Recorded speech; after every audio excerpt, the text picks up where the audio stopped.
Kekuasaan untuk Soviet. Vladimir Ilyich Lenin, pemimpin revolusi Marsis dan ketua Partai Bolshevik di Rusia, menyampaikan pidato ini pada bulan September 1917, hanya beberapa minggu sebelum kaum Bolshevik merebut kekuasaan melalui Revolusi Oktober. Dalam pidato itu Lenin menyerang pemerintahan peralihan atau provisional government, koalisi dari kelompok-kelompok politik yang telah menggulingkan rezim Tsar pada bulan Maret tahun itu. Lenin percaya bahwa revolusi Maret hanyalah tahap pertama yang harus disusul dengan revolusi kedua. Dalam revolusi kedua, kekuasaan akan berpindah ke tangan kelas pekerja dan petani, bukan dipegang oleh kaum borjuis yang hanya menghendaki perubahan setengah-setengah. Sebelum kita lanjut, tekan tombol like, subscribe, dan tanda lonceng, supaya dapat notifikasi dari kami setiap kali kami mengupload video terbaru. Di-share juga ke teman-teman kalian jika video ini bermanfaat. Mari kita lanjut. Lenin lahir pada tahun 1870 di sebuah keluarga kelas menengah. Nama aslinya adalah Vladimir Ilyich Ulyanov. Kedua orang tuanya adalah guru yang berkomitmen untuk meningkatkan harkat hidup rakyat Rusia. Kakak Lenin, Alexander, mengajarkan gagasan-gagasan revolusioner kepadanya. Ketika Alexander dihukum mati pada tahun 1887 karena perannya dalam perlawanan terhadap Tsar, Lenin sangat terpengaruh. Sejak saat itu, ia tenggelam dalam tulisan-tulisan radikal, khususnya tulisan pemikir komunis, Karl Marx. Lenin sempat kuliah di Universitas di Kazan, namun dikeluarkan karena pandangan-pandangannya yang radikal. Sejak pembentukannya, pemerintahan peralihan telah menghadapi kompetisi dari dewan-dewan pekerja atau Soviet. Dewan-dewan ini mengendalikan sistem transportasi dan sumber daya industri nasional. Pemerintah peralihan tidak memiliki kekuasaan real dan tidak mampu mengatasi krisis ekonomi dan kelangkaan pangan serius yang dihadapi Rusia. Rencana pemerintah peralihan untuk melanjutkan perang dengan Jerman juga tidak didukung oleh rakyat. Pada akhir tahun 1917, Petrograd dilanda kerusuhan. Para pekerja mengambil alih pabrik, dan slogan Lenin, "Kekuasaan untuk Soviet," menjadi kenyataan. Bersama Leon Trotsky, pemimpin Soviet Petrograd, Lenin dan para tokoh Bolshevik lainnya segera menyusun rencana perjuangan bersenjata.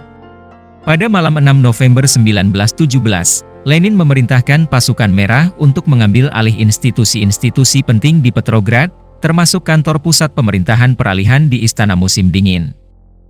Tanpa banyak perlawanan, kaum Bolshevik berhasil merebut kekuasaan dalam Revolusi Rusia Kedua pada tahun 1917. Setelah meraih gelar sarjana hukum dari St. Petersburg University pada tahun 1891, Lenin sempat melakukan praktik hukum. Namun, keinginan utamanya adalah merencanakan perubahan revolusioner di Rusia dengan menerapkan gagasan-gagasan Marx. Kelas pekerja Rusia gagal memenuhi perkiraan Marx bahwa mereka akan bangkit secara spontan dan meraih kekuasaan. Lenin percaya bahwa kesadaran radikal harus diciptakan dalam diri kelas pekerja melalui agitasi. Agitasi tersebut dilakukan oleh sebuah partai revolusioner yang terorganisasi, yang akan bertindak sebagai motor revolusi. Setelah dipenjarakan dan dibuang ke Siberia dari tahun 1897 hingga 1900, Lenin pindah ke luar negeri dan mengelola sebuah surat kabar bawah tanah, yaitu Iskra atau Pijar. Selama masa ini, ia menjadi pemimpin faksi Bolshevik dari Partai Buruh Sosial Demokrat Rusia. Setibanya di Rusia dari Swiss pada tanggal 16 April 1917, Lenin disambut hangat oleh para pendukungnya. Setelah Revolusi Oktober, sebagai pimpinan pemerintahan Soviet pertama, Lenin sukses membawa negara Soviet melewati tahun-tahun pertamanya, termasuk melewati Perang Saudara antara tahun 1918 dan 1921. Pada tahun 1922, ia mengalami serangkaian stroke yang membawanya kepada kematian pada tahun 1924. Jenazahnya dibalsem dan dipertontonkan dalam sebuah peti kaca, sebagai tonggak sejarah bahwa Lenin adalah pendiri komunisme Rusia dan perumus Marxisme-Leninisme. Mausoleum Lenin hingga sekarang masih dikunjungi banyak orang. Meskipun dikenal karena pemikiran politiknya, arti sejarah Lenin terletak pada perannya sebagai pemimpin revolusi yang mampu merebut dan mempertahankan kekuasaan melalui keahliannya dalam strategi politik dan kecakapan organisasinya. Berikut adalah salah satu kutipan pidato Vladimir Lenin. Tidak diragukan lagi, pertanyaan utama dalam setiap revolusi adalah pertanyaan soal kekuasaan negara. Kelas mana yang memegang kekuasaan, menentukan segalanya.